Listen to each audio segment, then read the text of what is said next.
Hello! Look right here, okay? That's the camera. Okay. All right.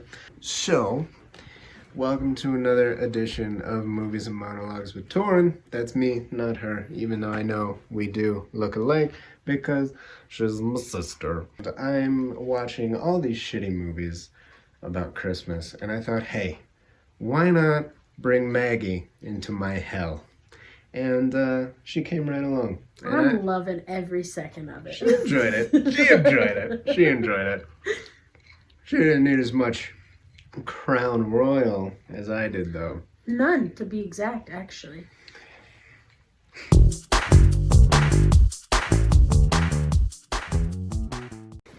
So today, we're going to be talking about, what is it called? The Spirit of Christmas. The Spirit of Christmas. The Spirit of Christmas.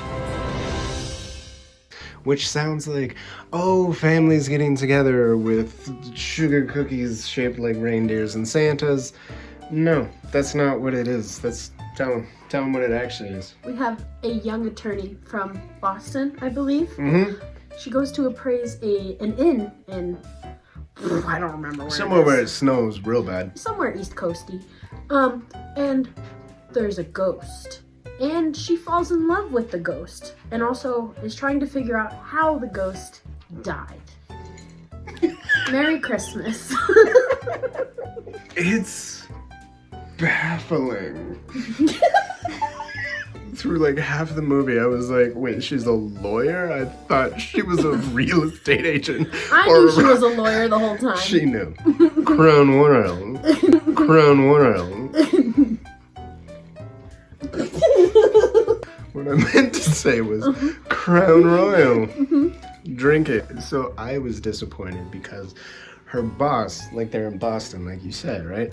I was disappointed that her boss, this overbearing guy who was like, you need to appraise the fucking inn, just wasn't like wicked hard Boston accent. Like, I would have loved that if he was just like, what the fuck are you doing? You need to go praise the inn or whatever the fuck. He was just like a sweet Midwest guy. He's like, you're my favorite. Go here. And apparently there's a ghost.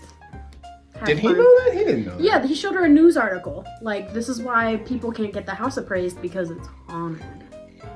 Stupid. So we're just still at the beginning of the movie. Oh god, Okay. Chip. Chip. There's really not a lot to this movie, so... No, it is cheesy, and you can...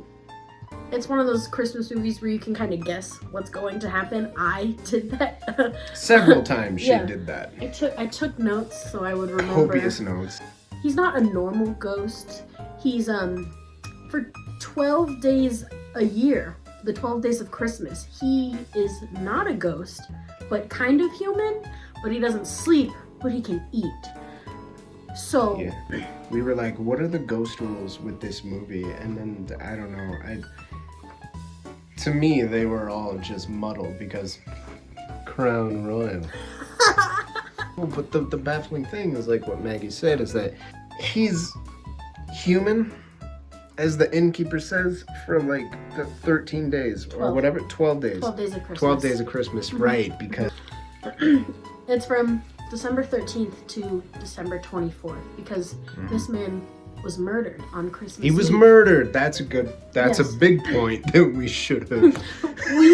And then in the movie, we are trying to figure out who murdered this very handsome man. Well, no. Well, yes, but he Well. will henceforth be known as the poor man's Billy Zane. Yes. Titanic Billy Zane. He dies. Yeah, he dies. Well, he gets murdered. Mhm. Yeah, okay. Mhm. All right, so he's staying on character. Moving on. Knockoff Billy Zane died 95, well, Poor man's 100 Billy Zane. years ago now, because this movie was made 5 years ago. Oh my god. And they kind of allude that his brother kills him because he is jealous because he's in love with this beautiful woman and he wants to be in love with her too. Mm-hmm. And it kind of alludes like, oh, bad brother kills nice brother for the woman. That's where it's going. And then we're an hour into the movie. It's an hour and a half. And they bring in this character. What is his name? Charles. Conrad. Conrad. Oh, the shitty guy. Yeah. Conrad. Who we don't see. Because knockoff Billy Zane is a rum runner. Bootlegger. But Bootlegger. But he prefers to be called a rum runner. he will correct you and He will. call himself a rum runner. He's a dick. So Conrad lives in Quebec, and they need him to run booze from Quebec to the United States. In between hockey games. Yeah, and they're like, oh, this guy is kind of bad. An hour into the movie. So they introduce a new character, and you're like, maybe he killed him. He does not. It doesn't fucking matter, so let's just skip to the end. Because the whole love story, the point of this goddamn movie. Shit. Well, he was killed by his cousin. His Harry, cousin, who was who at the very nice. Beginning of the movie, he was wearing a nice sweater. That was too modern for the 1920s. It looked like you would buy it at Express. H&M. Wait, where were we? You're gonna do a lot of editing. We figure out that nice guy, Cousin Harry, kills knockoff Billy Zane because Conrad from Quebec was like, if you don't kill him, I will, and then I'll kill your family. And he just had a kid, so he's like, guess I gotta kill my cousin. That's what we call... Yes. Yep. Yeah. Anyways, he got his old-timey lady friend pregnant. Premarital. Lily. Yes, Lily. They weren't married. She was pregnant. Baby dies. And then she dies. So there's a bunch of ghosts in the house.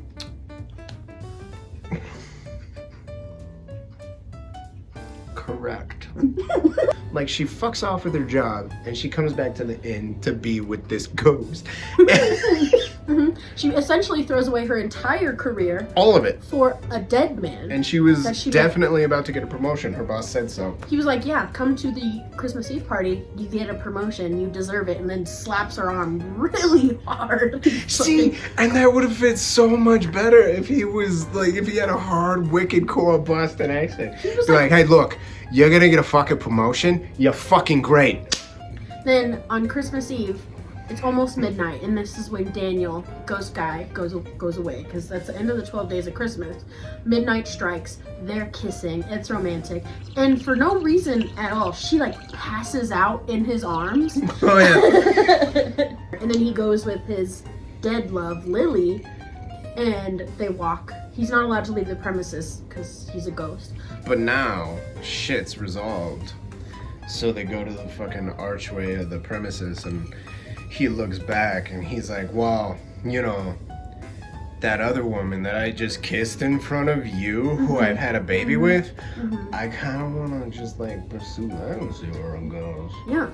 And you're like, well, that's fucking awkward. It's like, she's at the inn, and then she comes outside, right? And they see each other, and he comes bursting out of the woods Very in a fucking slowly, hat. because there's like 1.5 feet of snow. It's legit snow. It's not like that bullshit snow you see in like a The Christmas Princess Prince Switch. or a Princess Switch. So they're running through a foot of snow. Slowly. She almost falls. And then they come together and they kiss, and you're like, oh, it's cute. But then and then credits roll. That they don't explain anything. And we're like, 1 minute, is he a ghost still? Is Zombie. he's a zombie. Like, is he still a ghost or in this weird ghosty form and he's just gonna be like 20-something years old forever, like Edward Cullen? Or is he just going to magically... or is he just magically gonna start aging? He's like, I get to decide whether I'm going to be a ghost forever or be a human now. And that's not how it works. That's not how science is. I enjoyed it. I like the Twilight movies, so take that with a grain of salt. No, take that with everything. I watched them that because explains I it right enjoy there. them. I don't hate watch them. I love them. Those books were made for 12-year-old Maggie. Oh fuck! You said you used to write fan fiction. Oh yeah. For what? One Direction. Pure garbage. I'm sorry. Says you. The band wasn't made for 25-year-old men. It was made for 15-year-old girls. 25? Thank Well, you. 10 years ago almost. I'm aging you.